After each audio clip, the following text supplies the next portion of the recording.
Una mirada directa y sin rodeos a lo que necesitas saber sobre el tema que dará que hablar esta jornada. Juan Manuel Astorga pone los puntos sobre las íes en una nueva editorial infinita, el podcast. En tiempo real estamos viendo cómo la falta de liderazgo están desmoronando nuestras instituciones. Chile parece que no tiene descanso en medio de un enjambre sísmico que nos trae un terremoto político tras otro. Y justo cuando pensábamos que lo habíamos visto todo, el caso de la denuncia por violación en contra del subsecretario del Interior, Manuel Monsalve, desata otra tormenta. En un intento desesperado por dar transparencia, el presidente Gabriel Boric cometió un error fatal en una improvisada conferencia de prensa de más de 50 minutos, que en lugar de disipar las dudas, las multiplicó. Y en vez de relegar el caso al Ministerio Público, donde debía haber estado desde el principio, Boric lo convirtió en su propio problema, enredándose en contradicciones que han dejado a todos perplejos. ¿Monsalve renunció o Boric le pidió la renuncia? Nadie lo sabe con certeza. El subsecretario dijo que renunció voluntariamente, pero Boric afirmó el viernes que fue él quien le pidió la renuncia. Y si esa confusión no era ya suficiente, el presidente agregó otra capa de incertidumbre. Primero dijo que fue el miércoles y minutos después que fue el jueves. Este tipo de contradicciones descolocan, no solo por lo caótico, sino porque reflejan una falta de coherencia y planificación que sería inaceptable en cualquier ámbito, pero que en la política se convierte en dinamita, y más en un caso tan delicado como este. Ojalá la confusión fuera solo un tema de forma, si Monsalve renunció o le pidieron la renuncia, ¿y cuándo? No. Hay dudas mucho más inquietantes que esa. ¿Por qué? Si el presidente Boric supo de la denuncia el martes, permitió que Monsalve continuara en funciones hasta el jueves. El subsecretario incluso se presentó en el Congreso ese mismo día para defender el presupuesto del Ministerio del Interior. Solo se fue cuando el caso se hizo público. Pasan las horas y las preguntas se multiplican y ninguna tiene respuesta clara.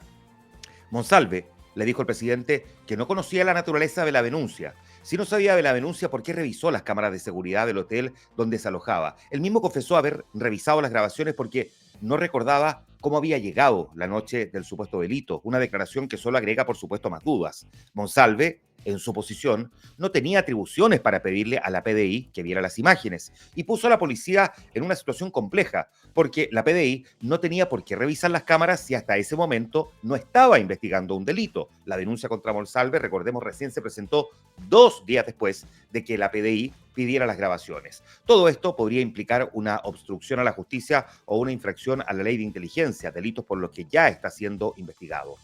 El presidente Boric, en una situación que raya en lo incomprensible, reconoció que sabía que Monsalve había visto las cámaras. Esto abre incluso la posibilidad de que el propio mandatario haya incurrido en una falta de omisión de denuncia, algo que establece claramente el Código Procesal Penal para cualquier funcionario público que tenga conocimiento de un eventual delito. En ese momento Boric debió haber derivado el caso a la Fiscalía, pero no lo hizo y en cambio trató de gestionarlo desde la moneda, agravando la situación. Para ser justos en el relato de este análisis, hay que decir que según un trascendido de cercanos a Monsalve, no fue él quien pidió ver las imágenes, sino que se lo sugirió la propia PDI, que tanto él como su acompañante tuvieron un borrón de memoria de al menos 10 horas y que no se acuerdan de lo que pasó esa noche, desde que salieron del restaurante hasta el día siguiente, que teme haber sido drogado y que la PDI le sugirió revisar las cámaras por si el móvil era una eventual extorsión. Ok, es una tesis, pero si es así, ¿por qué Monsalve se demoró 20 días en ir a la policía? ¿Por qué no lo hizo inmediatamente, si desde el principio le preocupaba no acordarse de lo que pasó esa noche? En medio de este caos, no podemos ignorar el hecho de que Monsalve, subsecretario del Interior, recuerdo, y en esos momentos además ministro subrogante, no contaba con escoltas ni guardias de seguridad. ¿Cómo es posible que una figura con un cargo tan relevante esté sin protección, especialmente en días donde su exposición pública era tan sensible? ¿Por qué se le permitió andar solo, en taxi, si estaba a cargo del Ministerio del Interior y es una de las caras más visibles del combate contra la delincuencia? Para coronar esta brutal historia, también nos enteramos ahora que hay autoridades que usan la aplicación Signal, una plataforma que borra automáticamente los mensajes, lo que impide un posterior rastreo en caso de investigaciones. El caso Hermosilla, tan reciente y tan crudo, ¿no?, nos mostró lo valiosa que puede ser la evidencia digital cuando se trata de descubrir la corrupción. ¿Cómo es posible que las mismas autoridades que deberían representar la transparencia usen aplicaciones que borran las huellas? Tratando de dar claridad al caso, el presidente Boric lo terminó oscureciendo. Cometió un error grave. Transformó un problema que debía haber manejado con prudencia en una crisis que ahora lo involucra directamente. Si su intención era demostrar transparencia, lo que terminó reflejando es que no se preparó, no escuchó a su directora de comunicaciones, a quien increpó 2 veces y en público, y siguió hablando, alimentando las dudas en lugar de disiparlas. Y no solo eso, provocó una crisis al interior de su propio equipo. El diseño para abordar la crítica situación fue manejado exclusivamente por Interior y Presidencia, sin la participación de nadie más del comité político. La ministra de la Mujer, Antonia Orellana, apareció el jueves balbuceando respuestas ante la prensa sin mucha información porque se enteró ese mismo día del caso. En un gobierno que se declaró desde el minuto cero como feminista, nadie le advirtió de los detalles de este tema. Lo mismo con la vocera Camila Vallejo, a quien le informaron del caso el jueves en la mañana, cuando el presidente y la ministra Toá sabían esto desde el martes. Este error, lejos de ser un incidente aislado, es un reflejo de la profunda crisis institucional que atraviesa Chile. Una crisis que, si no se aborda con seriedad y urgencia, amenaza con destruir los cimientos que sostienen nuestra tambaleante democracia. Las instituciones en Chile están en una crisis y profunda, y este caso solo le echa más leña al fuego.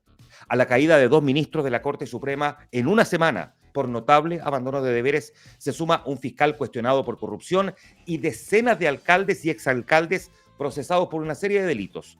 El Congreso, por su parte, ha perdido todo sentido de gobernabilidad, enredado en una polarización permanente, abusando de las acusaciones constitucionales que se han convertido en herramientas de desgaste más que de justicia. Los partidos políticos, el Congreso y el Poder Judicial están entre las instituciones peor evaluadas por los chilenos y digamos que no hacen mucho por dar signos de gobernabilidad, todo lo contrario. Y mientras la democracia se tambalea, porque eso es lo que está pasando, tenemos una democracia tambaleante, las elecciones municipales y de gobernadores están ahí, a la vuelta de la esquina.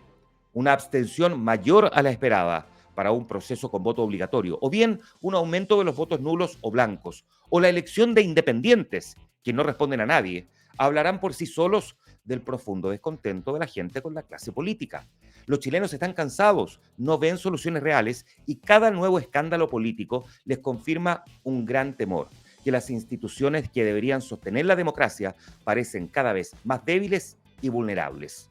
En una misma semana, vivimos una vorágine que deja por el suelo la imagen de las autoridades. Una exalcaldesa formalizada por fraude al fisco que nos notificó a través de fotos suyas sin ropa que el exhibicionismo es su mejor versión de servirle al público. Luego, 2 jueces destituidos en medio de escándalos que salpican también a otros ministros y fiscales. Y para cerrar la semana, el incendio Monsalve que Boric apagó con benzina.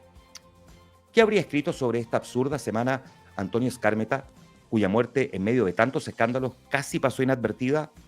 En la Semana Mundial de la Novela, estos días dan para escribir una historia surrealista, que sin embargo para Chile ya más bien parecen historias costumbristas.